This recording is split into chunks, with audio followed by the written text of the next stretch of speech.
I'm Wyman Wheeler. I'm Ryan Coates, and welcome to NAC News.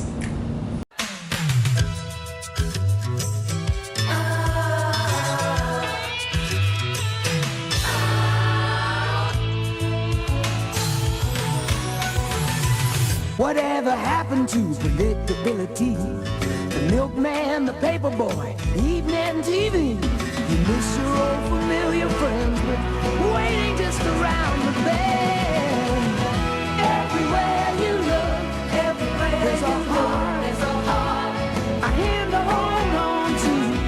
Everywhere you look, there's a love of somebody who needs you. When you're lost out there and you're all alone, life is waiting to carry you home. Everywhere you look, everywhere you look.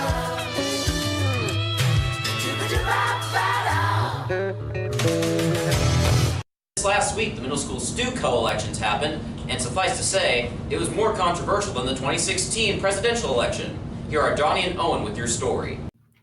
On Tuesday, September 3rd, the North Andover Middle School held an election to find the new president, vice president, secretary, representatives for their classes, and treasurer of the middle school student council. This has been a very competitive race. The polls were open September 3rd, 2019, and the results were out by September 4th, 2019. The candidates for president were Blake Hunzinger, Aspen Cyber, Grace Taylor, and Kenzie Wilmus. Blake Hunzinger said that he hopes to win because he has many people behind him pushing for him and believes that he is the best candidate. For Vice President, Autumn Ellis, Reagan Walker, and Lauren Weir, and Megan Yarbrough are in the running for that position. For Secretary/Treasurer, Rihanna Hatfield and Emily Lee ran for that important position. After all the votes were tallied, Kenzie Wilmus won president, Megan Yarbrough won vice president, Emily Lee won secretary/treasurer. For class representatives, Autumn Resnick and Jed Donahue won for the 8th graders, Ellie Lawrence and John Reedinger won for the 7th grader representatives, Emery McClonk and Ben Roller came out victorious in the 6th grade polls. A lot of work was put into these elections, so we would like to thank Ms. Myers for helping and all the nominees for all the hard work. And there's my hydro flask. Wyman, you don't have a scrunchie? I'm afraid I do not. Here, have mine. Why, thank you. Eli Lillard has a story over Visco Girls for us. Hey guys, it's Eli here with NAC News, and today we're going to be talking about Visco Girls. North Andover is going through an epidemic with teens, tweens, and children turning into Viscos. Now, you may be wondering what a Visco girl is. According to the New York Times, a Visco girl is a young woman who thinks it's cool to act like a woman from the 90s. Visco girls like to wear their hair up in a double braid, and they also like to wear scrunchies on their arms with no intended use of them. They act like they love the environment and want to help it by buying Hydro Flask, a metal container which they use to hold their water. They have cute iPhone cases which are pink and have black stripes all over them. They have a type of backpack called Cankers. They love skincare products like Mario Badescu. They usually always have some type of eyelash or makeup with them at all times. They usually say stuff like, and oop. I have been hearing nothing but those two things from the students in the middle school hallway, with a couple others saying, "Here is my Hydro Flask, save the turtles." And that's all I have for the Visco Girls story. See you later, guys. This is Eli with NAC News. What's up, guys? It's Eli here with NAC News, and we have here a Visco Girl. Now, can you please tell us what a Visco Girl is? It's a girl that wears scrunchies. She has a Hydro Flask. Can you show us the Hydro Flask?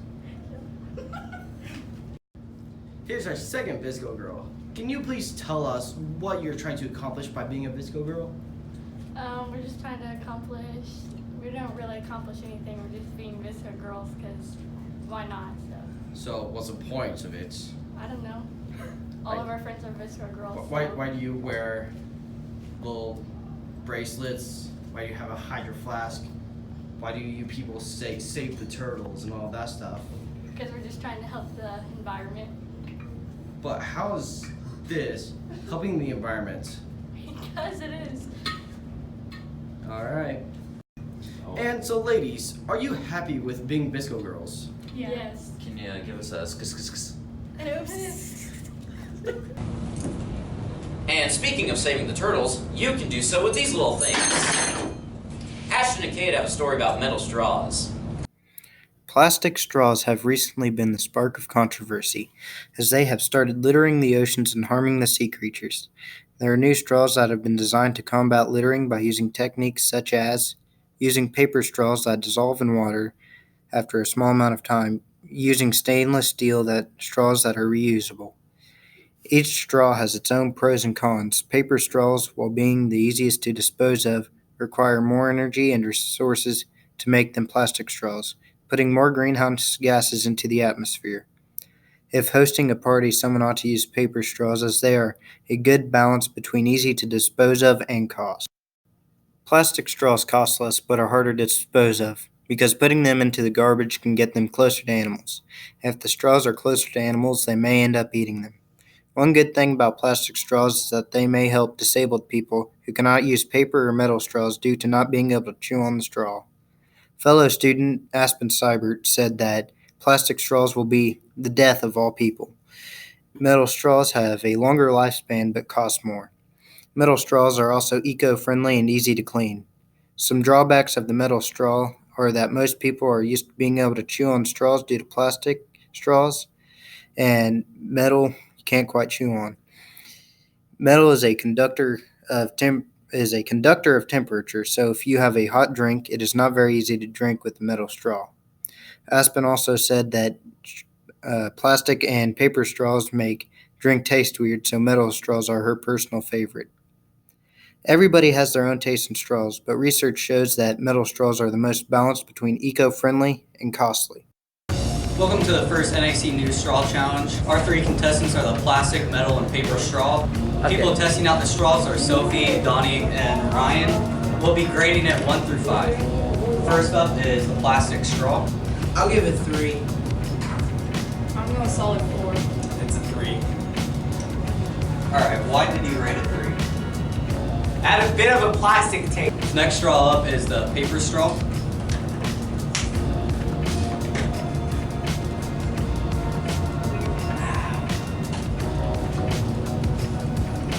It was very fast moving. It just felt like it was in my mouth like that.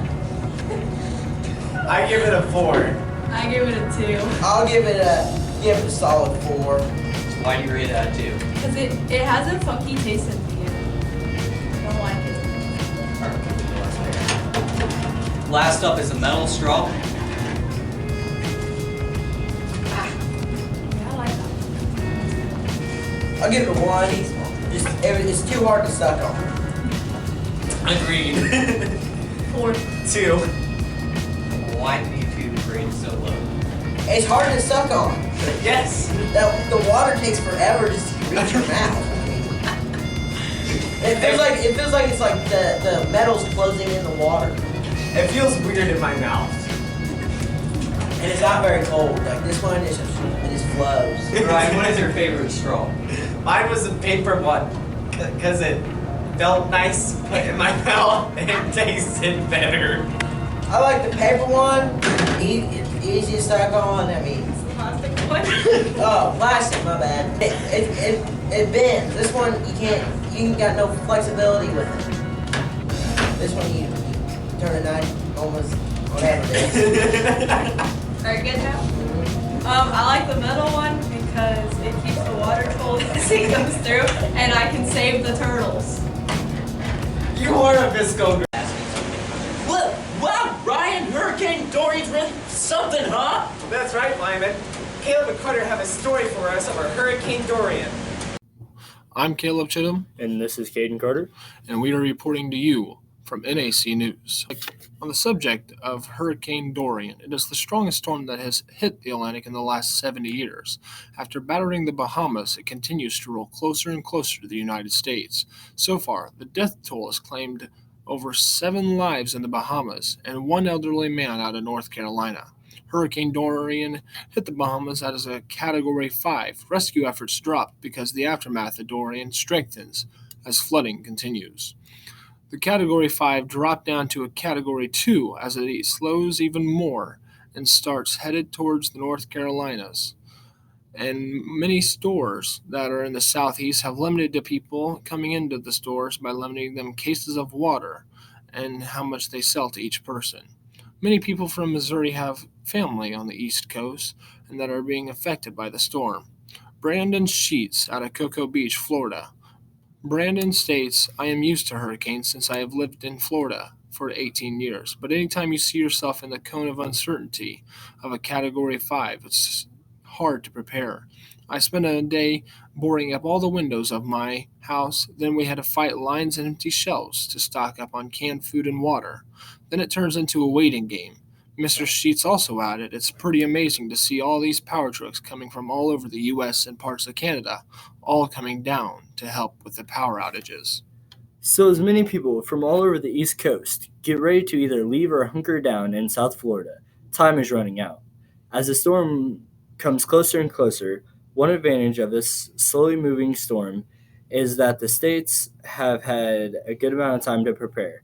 But as time moves on, gas, lumber, and other essentials are running out.